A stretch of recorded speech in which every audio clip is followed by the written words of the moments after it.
IPS के final interview में पहुंचे एक बंदे को अंग्रेजी भाषा में थोड़ी प्रॉब्लम थी, तो इंटरव्यूअर ने उन्हें कहा कि तुम्हें अंग्रेजी नहीं आती, तुम प्रशासन कैसे चलाओगे। तो बंदा सोच में पड़ गया। तो इतने में इंटरव्यूअर ने कहा कि कोई बात नहीं, पानी पी के जवाब दे दो। तो उस बंदे ने सोचते हुए कहा कि सर मैं पानी नहीं पी सकता। तो इंटरव्यूअर ने कहा कि क्यों नहीं पी सकते। तो उसने कहा कि ये पानी मैं इसलिए नहीं पी सकता क्योंकि ये कांच के ग्लास में है, मुझे स्टील के ग्लास में पानी पीना है। तो इंटरव्यू को गुस्सा आ गया। उसने कहा कि पानी का ग्लास से क्या लेना देना। तो उस बंदे ने कहा कि सर यही तो मैं कह रहा हूं, जैसे कि पानी इंपॉर्टेंट है, ग्लास नहीं, वैसे ही मेरी कार्य शक्ति इंपॉर्टेंट है, भाषा नहीं। और फाइनली इस जवाब के बदौलत उनका सिलेक्शन हो गया। और ये रियल घटना, और उस बंदे का नाम है आईपीएस मनोज कुमार शर्मा। गाइज, आप लोगों का इसके बारे में क्या सोचना है, चैट सेक्शन में लिखना मत भूलिएगा। चलिए गाइज, एक बहुत ही मजेदार लेकिन बुद्धिमान सवाल पूछता हूं, और अगर आपने इसका जवाब दे दिया तो आप समझ लेना कि आपका दिमाग बहुत ही तेज चलता है। सवाल यह है कि रोहन मई में पैदा हुआ लेकिन उसका जन्मदिन जून में आता है। अब ये कैसे संभव है, यही आपको बताना है। कोई जल्दी नहीं है, आराम से वीडियो को पॉज कर लो, आराम से सोच लो, और सोचने के बाद वीडियो को वापस से प्ले करना, मेरे आंसर से मैच करना, और फिर चैट सेक्शन में लिखना कि आपने सही बताया था या गलत। पॉज कर लिया, सोच लिया, मैं बताऊं? तो चलो सुनो। रोहन मई में पैदा हुआ था। मई यूपी के हाथरस डिस्ट्रिक्ट की एक जगह का नाम है, और वो जून में जन्मदिन अपना बनाता है। तो सही तो है, मई में पैदा हुआ और जून में जन्मदिन आता है। सही है ना? चलिए गाइस, एक जिंदगी की पहेली पूछता हूं। मान लीजिए कि आप कार से जा रहे हैं और भयंकर तूफान आ रहा है, और आप अचानक से बस स्टैंड के सामने से निकलते हैं और वहां पर 3 लोग खड़े हैं।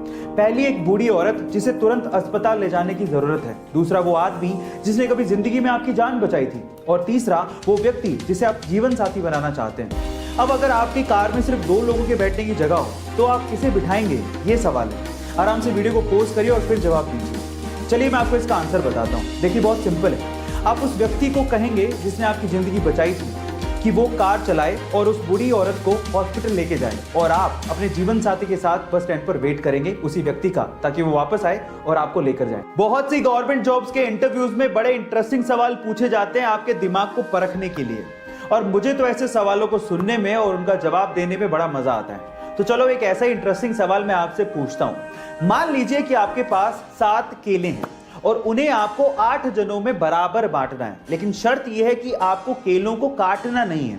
तो अब आप ये काम कैसे करोगे, यही आपको बताना है। सोचिए, आराम से सोच लिया? तो चलो मैं इसका आंसर बताता हूं। देखिए, आपको करना क्या है, उन 7 केलों का शेक बनाना है, और फिर उसके बाद आपको 8 जनों में बराबर बांट देना है। आपको केले काटने भी नहीं पड़े और बराबर बट भी गए। गाइस, है ना इंटरेस्टिंग? आईएएस के इंटरव्यू का एक और इंटरेस्टिंग सवाल सुनिए, और सुनने के बाद आप लोग बताइएगा कि आपको इसका जवाब आता है कि नहीं। सवाल कुछ यूं है कि एक बार वकील के बेटे का एक्सीडेंट हो गया, तो आसपास के लोगों ने वकील के बेटे को तुरंत अस्पताल पहुंचाया, लेकिन जैसे ही अस्पताल के ऑपरेशन थिएटर में डॉक्टर ने लड़के को देखा, उसने तुरंत कहा कि ये तो मेरा बेटा है, पर ये तो वकील का बेटा था। अब सवाल यह है कि दोनों बातें एक साथ सच कैसे हो सकती हैं? इसी बात का जवाब आपको चैट सेक्शन में लिखना है। देखिए, इस बात का जवाब आप कई तरीकों से दे सकते हो, लेकिन सबसे सिंपल तरीका क्या है पता है? वो सिंपल तरीका ये है कि वकील उसका बाप था लेकिन डॉक्टर उसकी मां थी। गाइस, ये इंटरेस्टिंग क्वेश्चन आपको कैसा लगा, चैट सेक्शन में जरूर लिखिएगा।